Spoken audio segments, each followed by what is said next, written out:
Dominus vobiscum. Sequentia Sancti Evangelii secundum Ioannem.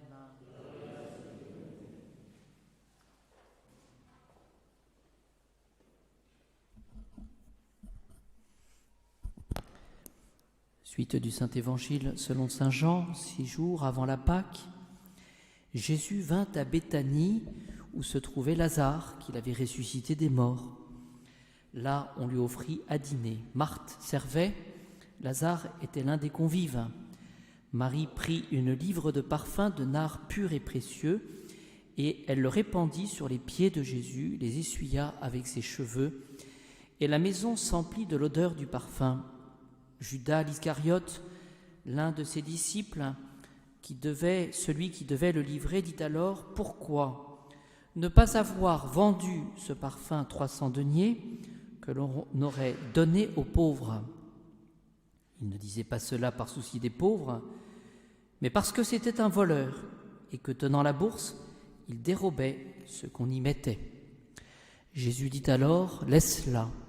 Elle a gardé ce parfum pour le jour de ma sépulture. Les pauvres, vous les aurez toujours parmi vous, mais moi, vous ne m'aurez pas toujours. » Cependant, la grande foule des Juifs apprit que Jésus était là. Ils vinrent non pour Jésus seul, mais aussi pour voir Lazare, qu'il avait ressuscité des morts.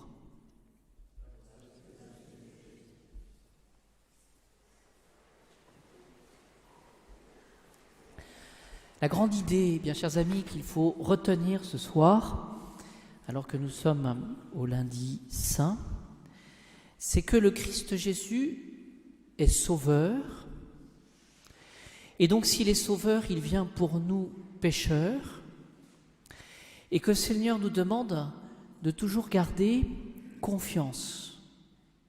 Voilà, c'est difficile, parce que ce qui nous tente, peut-être, c'est la crainte de paraître devant le Seigneur quand on a commis un péché, plus grave peut-être, plus honteux, et par définition un péché c'est honteux.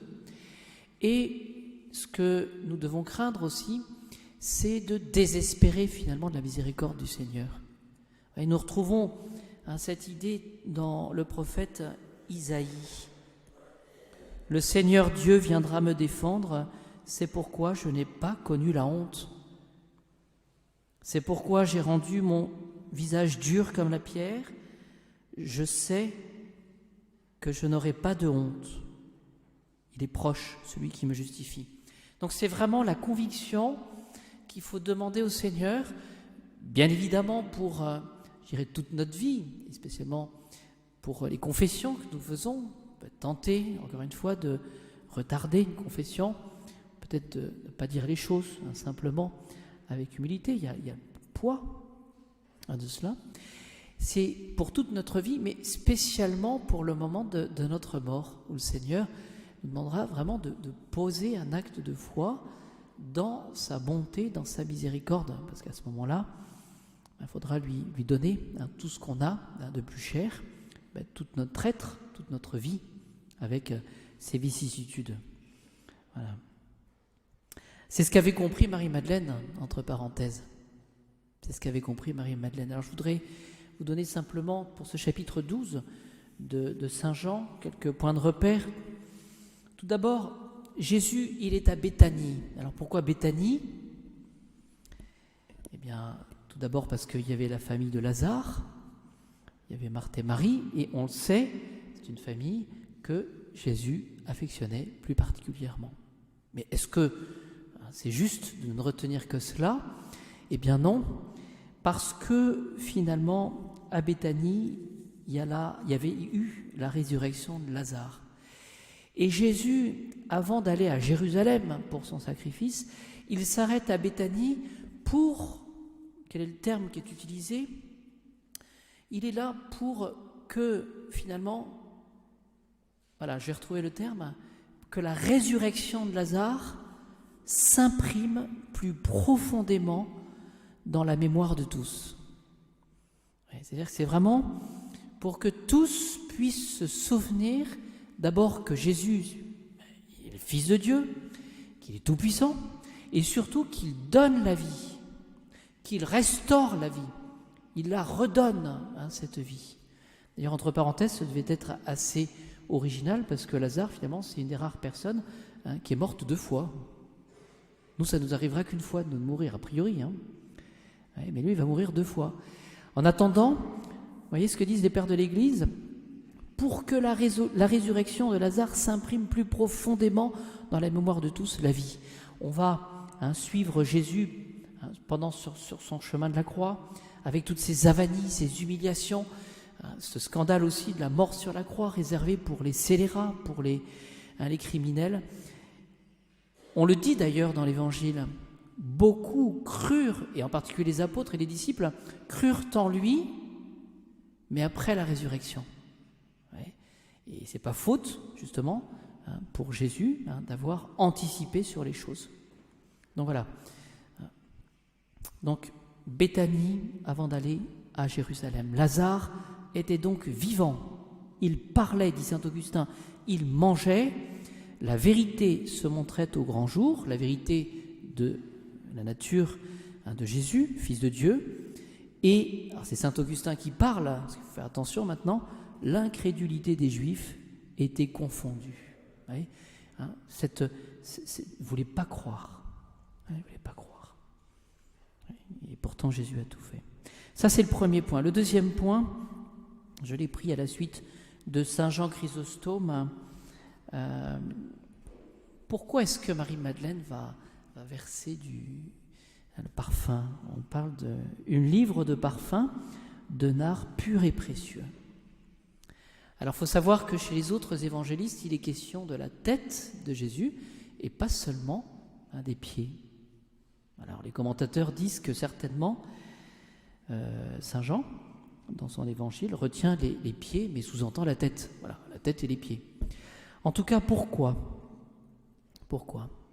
Eh bien, cela, il faut le mettre avec cette remarque désobligeante, d'ailleurs, il sera repris par Jésus, de Judas.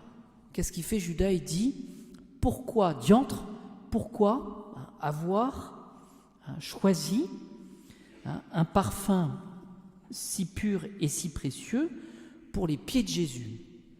Voilà, on aurait pu donner cela aux pauvres. Une forme d'hypocrisie.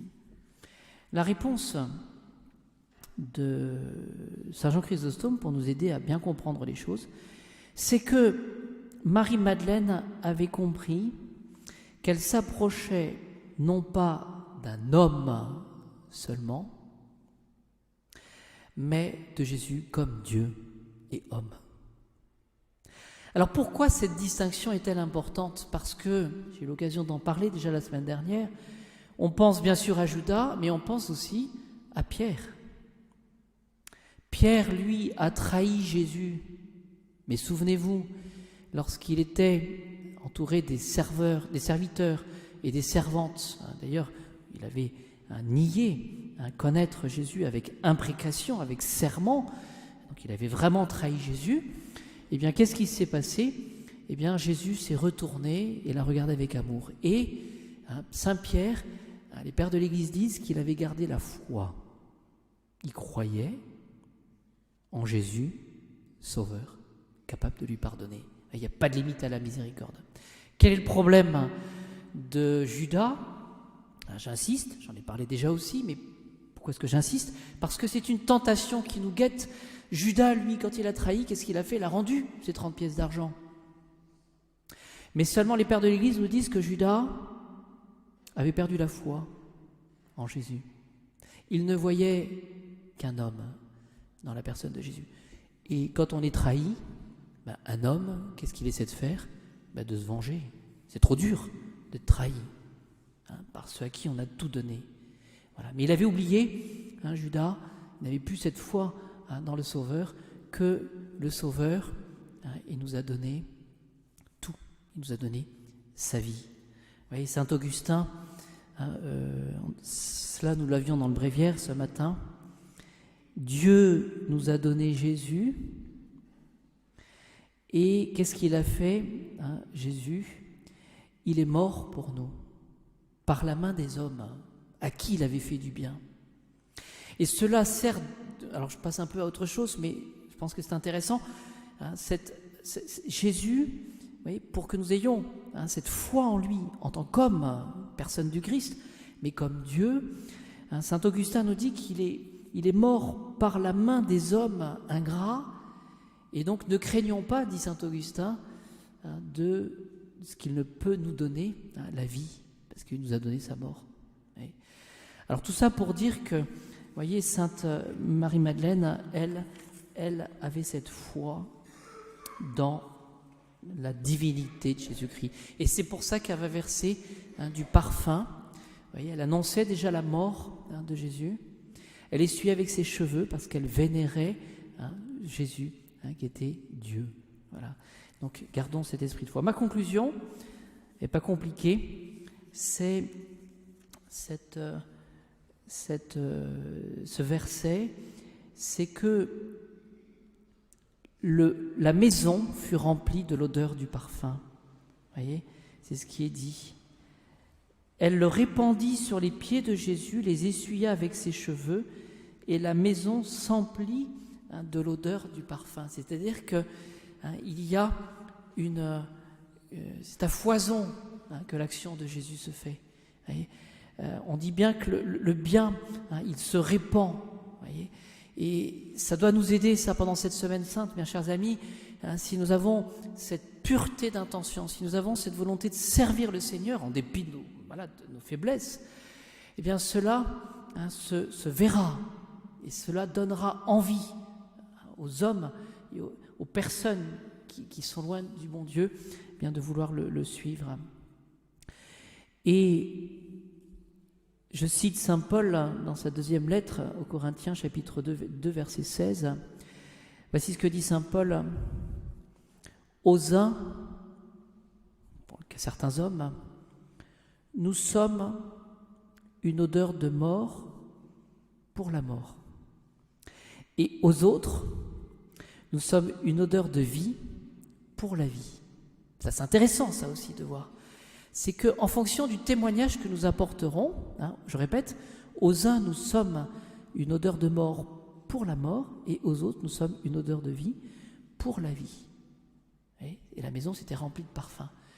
Cela montre que, finalement, qu'est-ce qu'elle fait, Marie-Madeleine ? Elle fait une action bonne, elle annonce la mort de Jésus, mais comme celle d'un Dieu pour nous sauver. Pour Judas, cela entraîne la mort. Mais pour d'autres, et nous l'espérons, ça entraîne la vie. Parce que nous avons foi dans la personne du Christ. Alors demandons vraiment cet esprit de foi, de nous attacher pour tous les jours de notre vie au Christ Jésus qui nous donne, je dirais, tout et spécialement sa miséricorde. Donc il n'y a jamais lieu finalement de désespérer.